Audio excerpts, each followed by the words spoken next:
Well, thanks for that introduction, Keith. I appreciate it. So hello, folks. My name is DJ Singley. I am the MAPSYS Director of Enterprise Architecture and System Sales. And that just means I'm a giant geek and I love to talk to you folks all about technology. So that's all that is. I work for MAPSYS. MAPSYS is a nationwide technology consulting company. And we specialize in several different things, such as staffing, software sales, programming projects and leadership there, and anything you can imagine from .NET to mobile to cloud-based stuff. RPG COBOL 2, it's still around, trust me. And I think a lot of the folks here on the phone know that. And then lastly, of course, system sales, right? So the big iron IBM hardware and IBM is our predominant vendor for sure. We do support some other, x86 vendors, of course, because you just need those, right? So we're going to be talking about a journey to the hybrid cloud for Power Systems, for your IBM I, your AIX, and your Linux installations, all on Power Systems. And this is a pretty unique, I think, topic because there's been some changes in the IBM product portfolio for you to really leverage to save some money, quite frankly, in your environments by using this, really sort of picking IBM's pocket.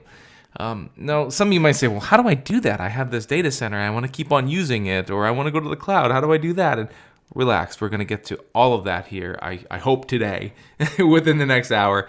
And if we don't, or if it's not clear, we'll certainly follow up with it.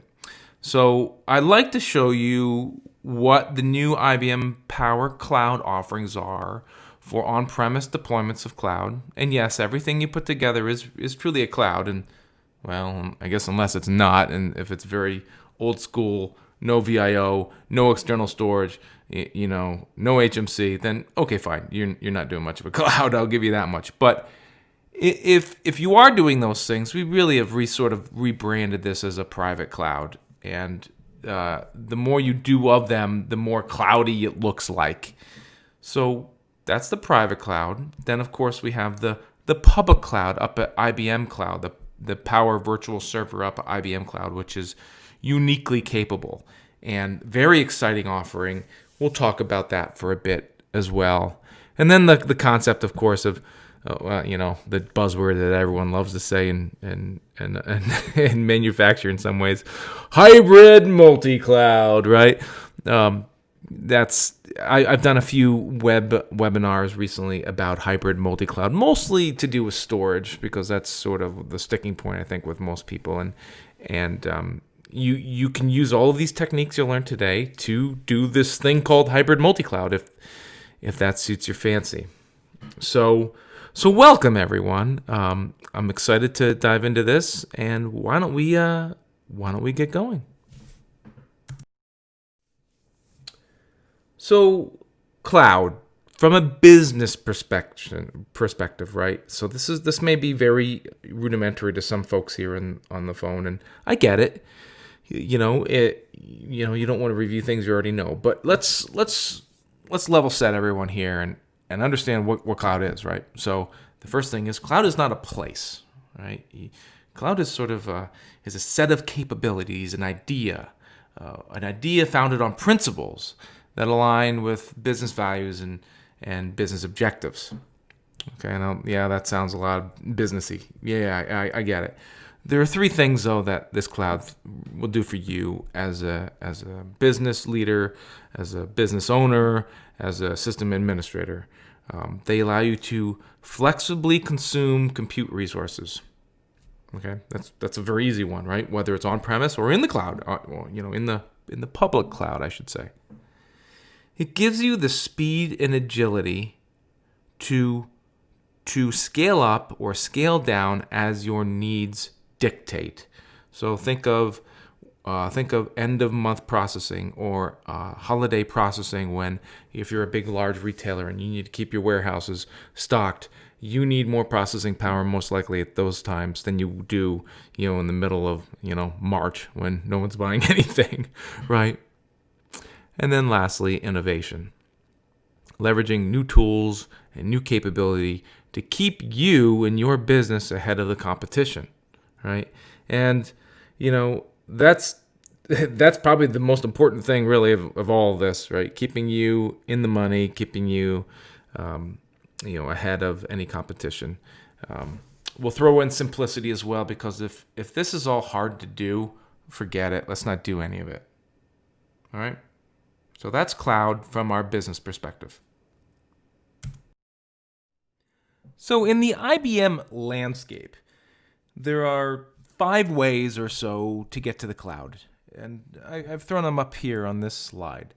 And I think it's really important to understand these ways to get to the cloud. This is what we're really going to be talking about today, at least the first 2. All right, the first one is the idea of a flexible consumption model in your private cloud. It's about creating an on-premise cloud that's flexible and able to provide the business services that you need to be more successful with whatever you're doing in your business. And this is probably where a lot of folks should concentrate their efforts if you're not looking to actually get into a public cloud or bridge to a public cloud or any of this hybrid cloud, nonsense. My favorite topic, hybrid cloud, love it. So with that's what we call our Power Private Cloud with dynamic capacity. So it's a new acquisition model that anyone buying power needs to really understand in order to, quite frankly, pick IBM's pocket and basically pay less. And so we'll talk a little bit more about that a little later.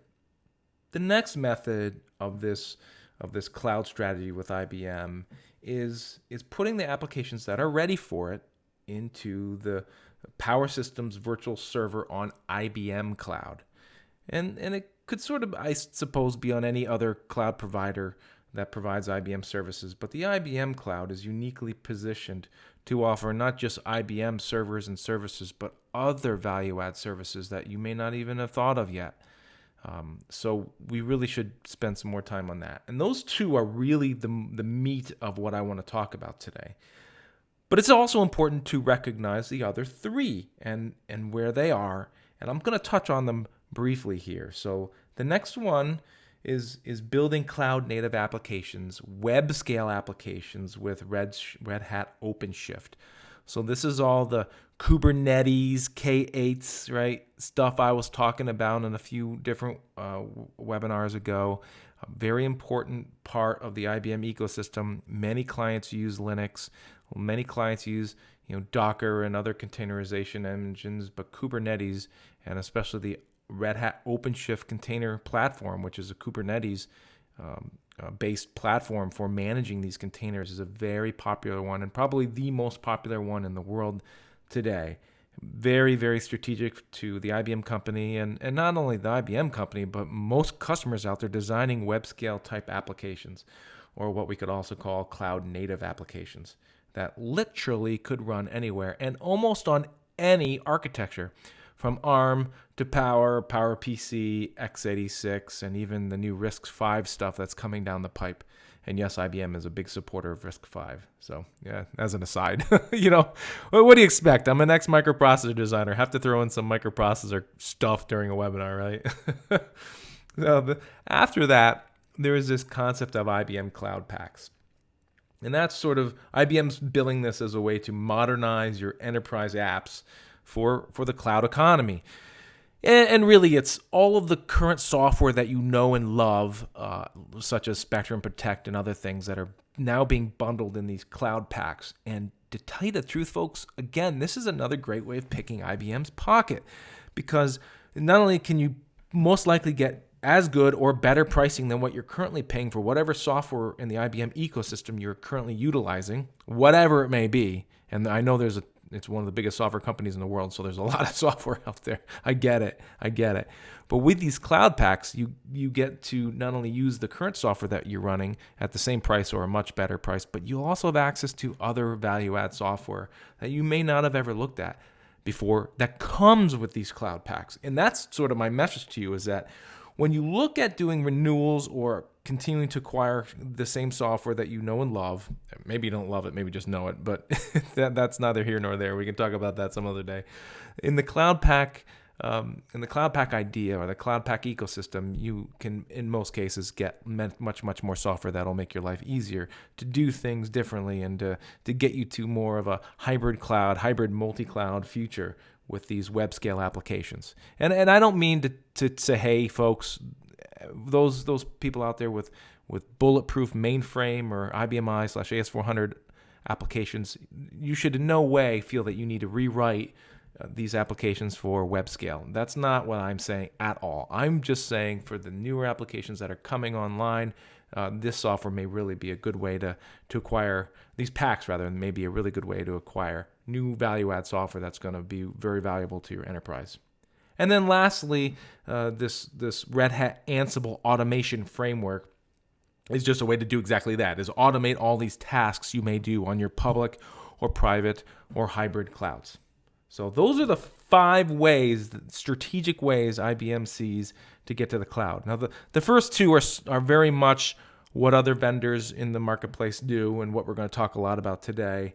And then the last 3 are more unique to IBM. But the really interesting thing, I think, about this entire slide here is that IBM offers all of these venues and avenues to get to the cloud from one company, one single throat to choke. And I love that about the company. That's why we're talking about this here. You may be a Red Hat person today or an IBM person today or maybe even AIX person today, but I guarantee you'll be touching other pieces of technology, such as one of the 3 I just mentioned, in the future. So to position these IBM clouds, and really the first 2 that we talked about in the last slide, there are 3 overarching concepts here. One of the private cloud, so one of the public cloud, and one of the hybrid multi-cloud. So when I want to position this to a customer, I'll look at where the customer is today, right? So a private cloud offering might be a great way to get a customer to move up to more prescient technology like Power 9 and the Power 10 sometime next year and late next year. When they have a desire to flexibly consume their payment options. So it's sort of like shifting CapEx and OpEx around. Some of that may be really attractive to some of you out there, depending on what buckets monies are coming from. And we have lots of discussions about what's better to do CapEx or OpEx, and how do I move those around. And we can certainly get into that. Variable capacity is when you're able to use more capacity at the end of a busy month or at the end of the year, and you just don't want to pay for that giant machine or machines or cluster of machines right up front. So that's important. And then larger systems, or such as I mentioned 256 gigabytes of memory here, or more than 3 systems. There's quite a lot of customers, I'm sure, that has 1 or 2 systems, and that's all they're going to have. And that's fine. That's fine. And then I think the last point is the most important point. A lot of folks are just not ready for this public cloud thing. It's scary for Power Systems, AIX, and Power Linux, and AS400, IBM I users. It's just very scary. They don't want to do it. It's not what they've always done. They don't trust it. They don't believe in it yet. And that's a perfect example of using the Power Private Cloud. Public cloud, right, is when you have more of a strategic direction in your entire environment to go to a cloud, to get to a cloud because somebody above you or the entire company decides that the strategic direction for the company is public cloud. So very important to understand that. No CapEx budget. Sorry, can't buy it right now. We don't got budget for it, right? But we have an OpEx budget, so maybe that's where you find your monies to purchase that shiny new bit of kit, right? And it's going to be in the cloud. Another good reason to throw your lot in the power lot in with the cloud is this idea of not just using the power services on IBM Cloud, but the other services that are available to you. Such as the x86 infrastructure, of which we can do lots of different things on IBM Cloud with x86, including VMware and Red Hat, OpenShift container platform and that type of thing, along with other interesting platforms like blockchain, which is getting so much traction, and IBM is the absolute number one blockchain I should say, product offerer in the entire world, and certainly the most successful. Outsourcing operations and administration, that's also very popular. Maybe not to the crew on the phone here, but you never know. And of course, DR is probably the other very popular method of going to a cloud or doing some kind of a cloud offering. And then lastly, hybrid multi-cloud, right? Which is my favorite buzz term, and that's when we use Red Hat and OpenShift Container Platform and Linux, and where we might use multiple clouds, not just IBM Cloud, maybe other little clouds that are out there. A couple of my favorite vendors around this area. Also, big behemoth called Amazon, right, or Azure or Alibaba or whatever, and the idea here is to move workloads as you're looking for the proper performance and price point for those workloads, because not all clouds are the same, and it might be more expensive on one cloud than it is on another. So you should be able to freely be able to move workloads from cloud to cloud, looking for the best price and performance. Of course, it's also going to be a lot easier if your applications are modernized, but we have ways around using more traditional applications in this hybrid multi-cloud model, especially with Cloud Packs and other things we can do. So we should definitely talk more about that if that is something you're interested in. Although I could probably spend 3 hours talking about that today. Let's not do that today. All right, let's take a look at the next slide. Well, I didn't realize this. All right, well there you go. There's my points from the last slide at the bottom. So whoops. Should probably have hit the spacebar. And of course, Ansible over all of it. Power private cloud with dynamic capacity. And this is pretty exciting to me because I think a lot of customers out there say they want to move to the next architecture, Power 9 or the Power Next, and they look at the price points of what they're going to need, and they're just shied away from it a little bit. So this is a real great way for you to get to these technologies without having to pay a ton up front. So what does this mean? Okay, so you see on this slide here how we can share the capacity across systems by the minute, which is an important thing. So think of this.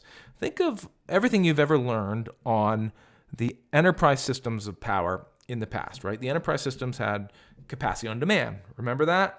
You can buy more capacity that's sitting in the box idle whenever your demand needs it. Either you buy it permanently or you buy it on a part-time basis. Well, that entire scheme basically has moved down to all of the rest of the product line. So that E980 that you see in the upper left-hand corner there, all those capacity, all those features are now available on the scale-out servers, the S922s and S924s, and to great effect. And we call this scheme now the Enterprise Pool 2.0.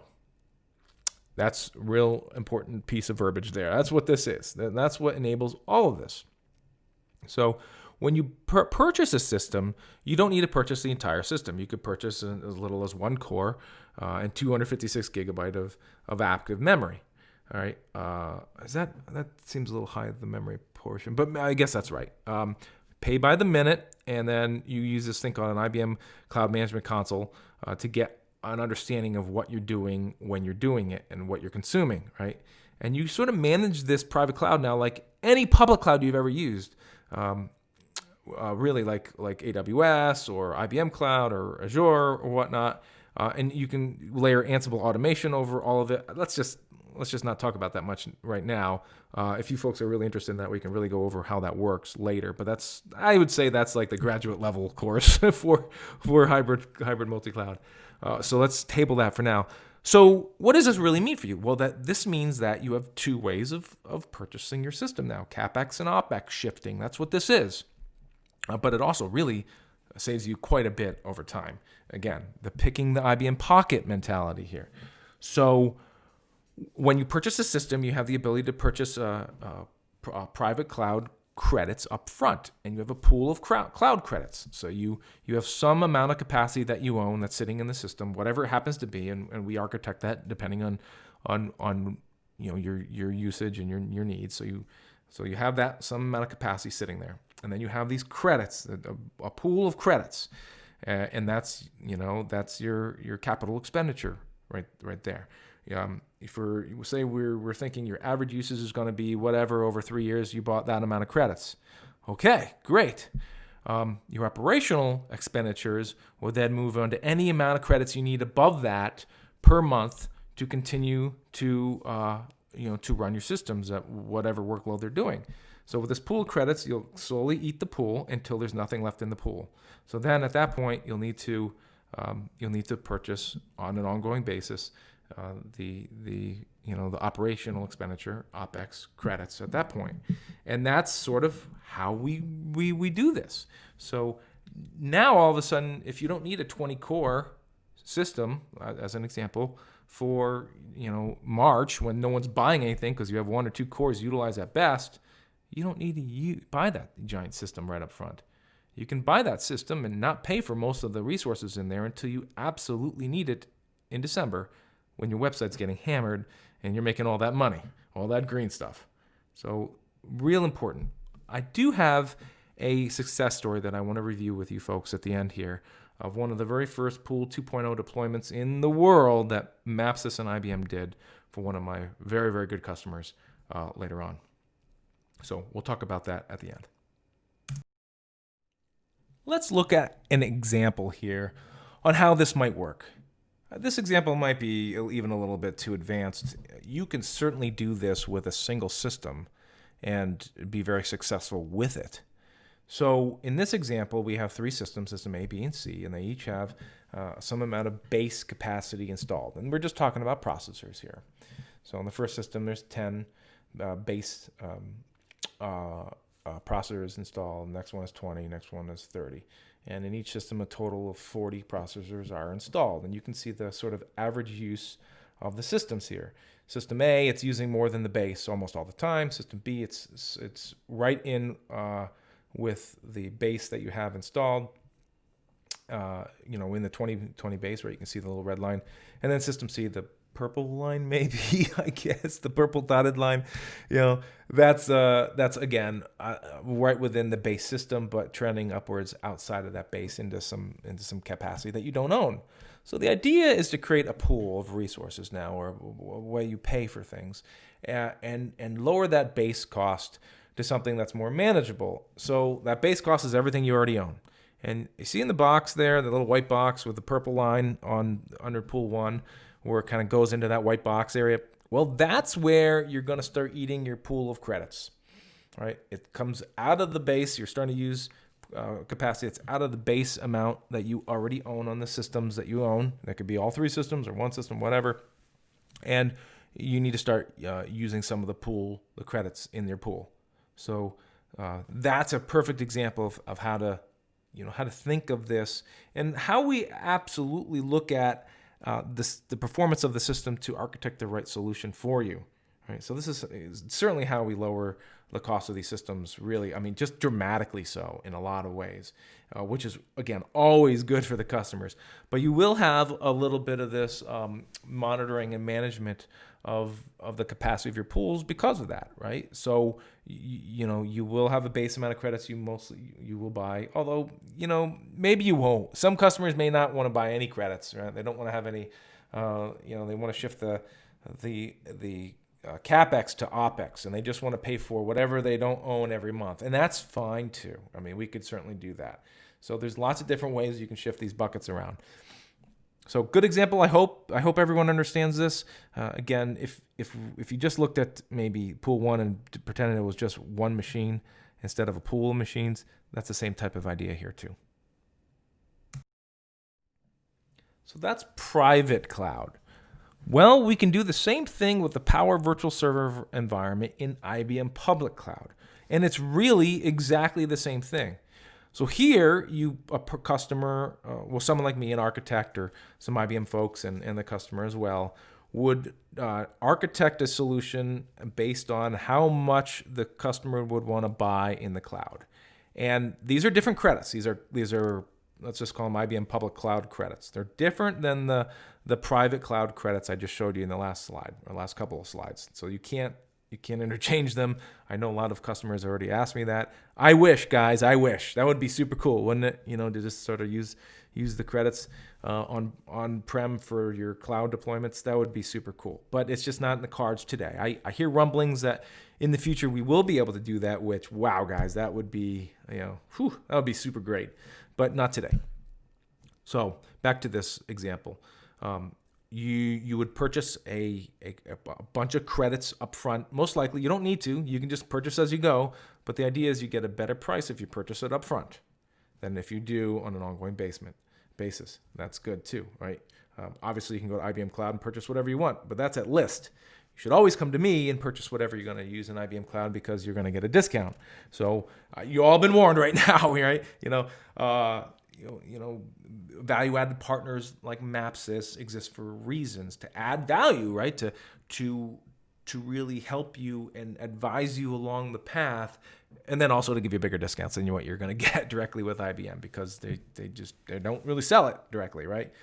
So in the cloud, the idea is to figure out with some architecture with me and my colleagues how much you think you would use in the cloud on average, right? Or maybe fully, really, and purchase that amount of credits, those cloud credits.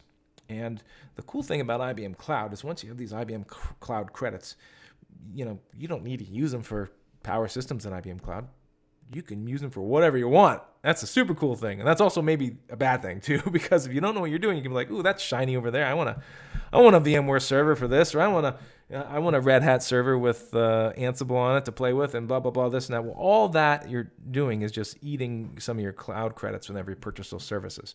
It's very easy to understand what you're doing in the IBM Cloud. I should probably do a whole webinar on IBM Cloud. It's pretty neat if you haven't seen it. It's sort of like Azure, the best parts of Azure and the best parts of AWS combined jammed into one, but actually fast.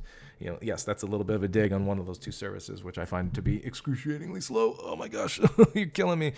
But it's what it is. So you purchase these cloud credits, and then you go off and build up your infrastructure. And when I say you, I mean we, right? I would be sitting there, or my technical staff would be sitting there with you, purchasing, using the cloud credits to purchase your virtual servers, whatever they may be, and then building them up however they may be needing to be built up, and then migrating your data from on-prem to off-premise to IBM Cloud. And all that it's actually pretty seamless. It really is, and it makes a lot of sense once you see it. You're not left doing really any of it yourself if you don't want to do it. Although if you are very into IBM Cloud and how to do this stuff, well, you don't need folks like myself, and you don't need to purchase those services to do the migration. So again, look for common use cases when you're looking to go into IBM Cloud. Disaster recovery. So that's to get out of that double infrastructure commitment. So that manufacturer that I know and love and work with all the time has a nice data center in one location and a tiny data closet in one of their factories as DR. Well, now you don't need to use the tiny data closet anymore, right? You can get away from all of that and just put it in IBM Cloud and be happy. Just buy your cloud credits. Running test workloads is also a very popular idea. If you need to do some new tests that you've never done before, well, now you have access to do that in IBM Cloud. You want to play with some new method of doing failover with Power HA, or you want to play with some new capability of the Power VIO servers or whatnot. You can do that all very easily in IBM Cloud. But remember, it's eating your cloud credits when you're putting up these environments. So again, you've been warned. You've been warned in that sense. And then, of course, running enterprise workloads in your public cloud that are ready for it, but also you don't need to have enterprise workloads that are ready for public cloud. They could be anything you're doing today on-prem. For the most part, there's some caveats here we could talk about later. So again, then the business benefits are right there.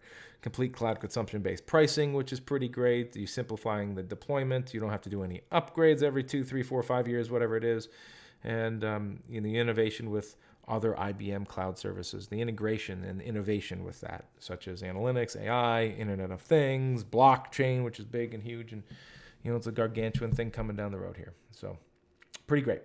All right, and then you'll see the actual data centers are sort of listed at the bottom to give you folks kind of an idea of where the power infrastructure exists within the entire IBM Cloud footprint.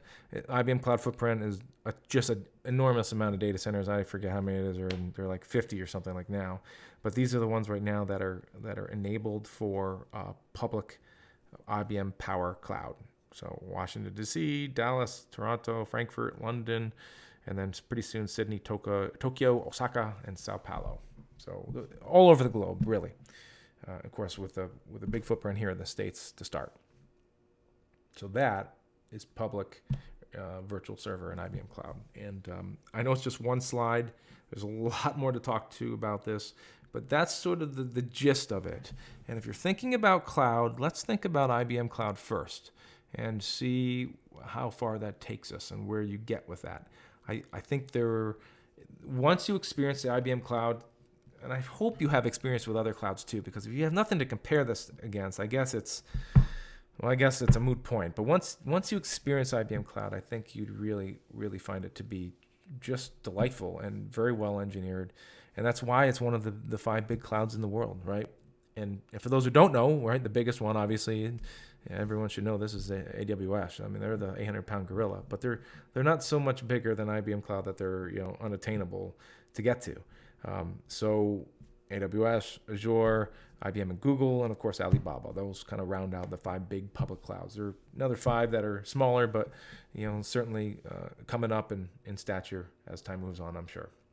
So Power Virtual Server, IBM Cloud, folks. Let's talk about it more if you have any interest. So, sizing considerations.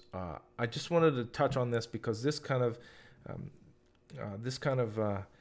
has a lot of meaning for both the public cloud and the private Power Virtual Cloud. Okay, so when we do this, we don't size VIO resources, especially in IBM Cloud. That's sort of like a free thing. So you can kind of consider, I got free IO.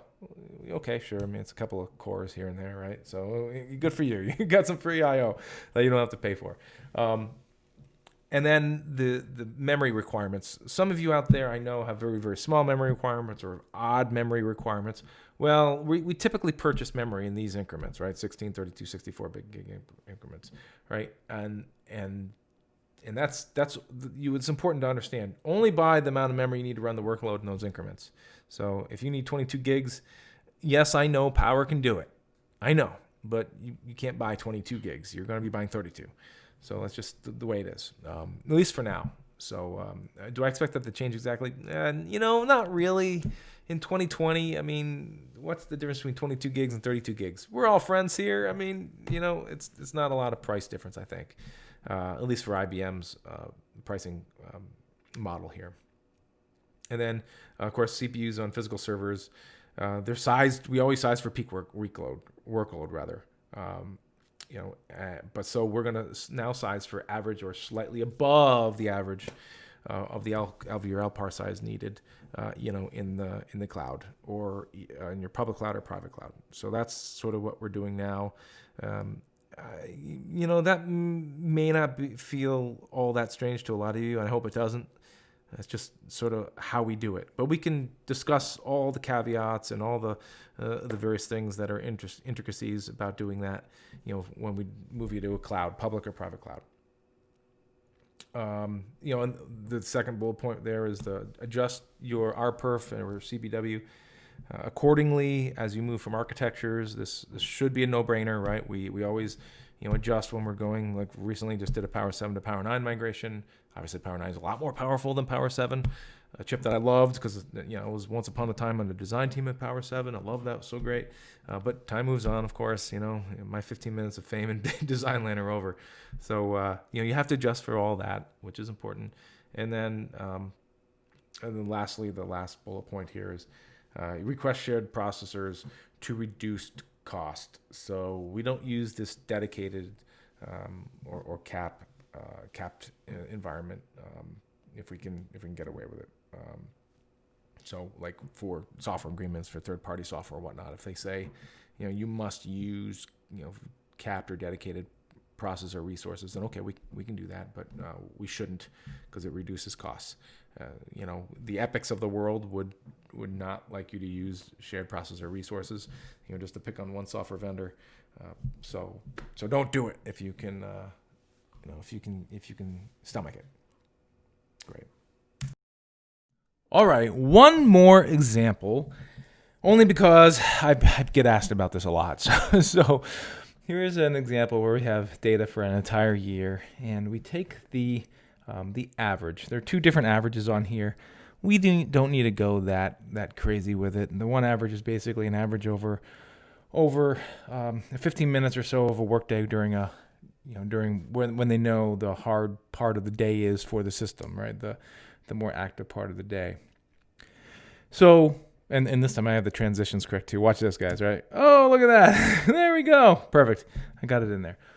So what we're doing here is you're going to buy enough cloud credits to cover your average, so that red line, or you're going to buy enough physical capacity to cover that line, or you don't need to either. You could buy much less and buy all the cloud credits to cover up to that line.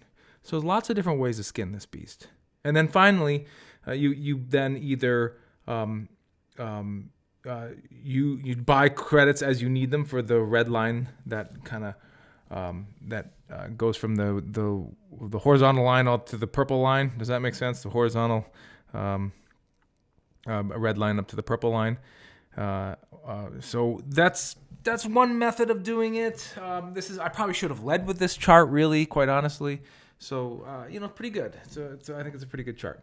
So it was an example on an E850 40-core machine for a healthcare customer. So pretty good.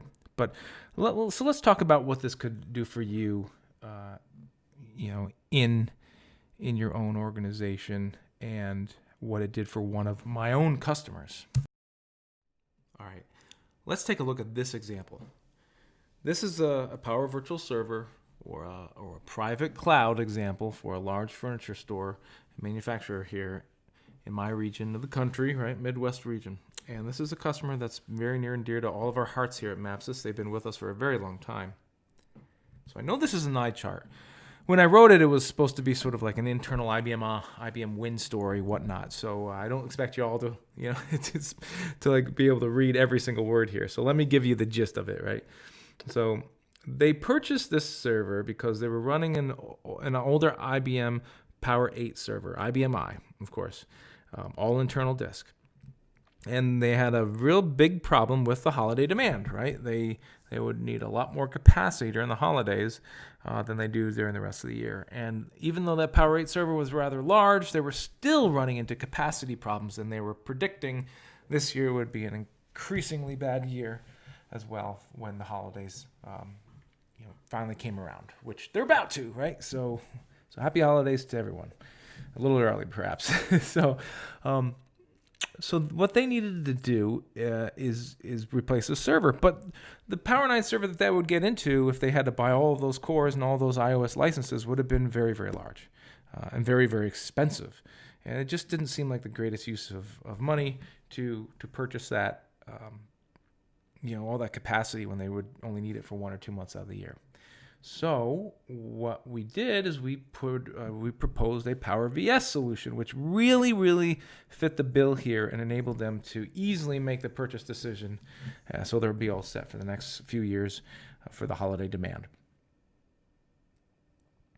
Okay, so the solution was IBM Virtual Server, Power VS, IBM Pools 2.0 methodology, IBM Shared Processing Pools 2.0, right? And we justified this with a 3-year ROI for them. And once they saw that, it was dead simple decision. There's nothing more to say, right? This would absolutely solve all of their problems moving forward that they had during the holidays. And what they purchased was an IBM Power 9 S924 24-core model with a list price of over $800,000. $800,000. That's a lot of smackaroonies, right? Included 12 iOS licenses and 24/7 maintenance. Conversely, it also included only 12 active cores, right? So they owned half of the box, and they spiked to the rest of the box when they needed it. They also purchased IBM Lab Services for some parts of the implementation and MAPSYS implementation services as well for doing some migrations and system setup, that type of thing. So now look at the verbiage here with the Power VS pricing. The customer purchased the server with 12 active cores and used the utility pricing to enable the other 12 active cores to handle peak workloads. So just an unbelievable story. These folks really benefited a lot by it. This particular solution, also had 60 internal SSDs for storage. I know a lot of our customers, our IBMI customers, are on external storage at this point. I would say 90% of them or more. So maybe the next go round, external storage would be a great alternative for these folks. We'll see. Of course, they chose MAPSYS because we've been working with them forever. Right? We really know their businesses in and out, and they were not going to be able to make a purchase this year and solve their business problem if we didn't come up with a way to really, really lower the cost of the upgrade. And we did. We did it with the Pools 2.0 methodology, with the Power VS methodology, with creating what IBM now refers to as a private cloud on site. Unbelievable. Now, some of you may say, well, they're not really getting all the other cloudy things, right? They probably only have a few LPARs and they have no external storage and you're not using other OSs on the disk or OSs on the machine. Yeah, okay, sure. So this is sort of what I'd say the most simplest cloud you could probably build with IBM technology, but nonetheless, it is an IBM Cloud offering, and it also allows you to brag to your peers and your fellow data center folks that help you fight the good fight every day that your power system is cloud enabled and cloud ready and is a cloud, which is pretty great. So that is my success story, folks, and I think it's a pretty good one. So looking forward to doing a lot more of this type of a transaction in the future to help customers lower the spend and up the value. And remember, if you don't take anything out of this other than, okay, so IBM has a new methodology to sell me my power systems, sure, take this one part, and that is we now, through the hybrid cloud models that IBM gives you, both public and private cloud, and what we call Power VS, they now enable you to swap CapEx and OpEx. And that's the point. By swapping CapEx and OpEx, we can drastically lower the total cost of the entire solution. And that's it. So I really appreciate you folks hanging in there with me today. This has been just a tiny taste of this technology and what we can do with all of it. The story is rather very, very large and complex, but this will give you a good idea of where you can go in the future.